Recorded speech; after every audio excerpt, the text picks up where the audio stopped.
उठावे के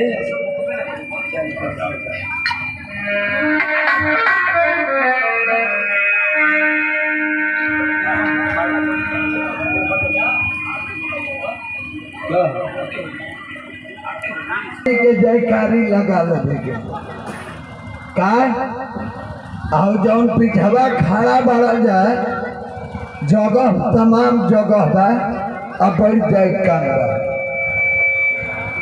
लीला जब तक खत्म नहीं के तब तक जाए के नहीं थे।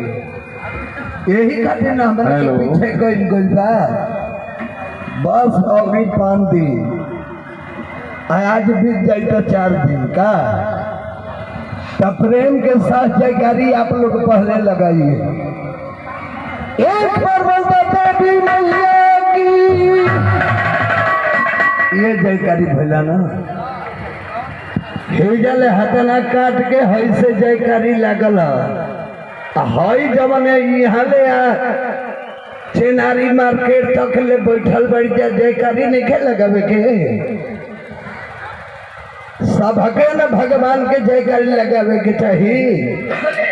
तनी गीता घाट के बाबा के नाम पर जयकारी लगावे एक बार बोलता गीता घाट बाबा की जय। अब यह है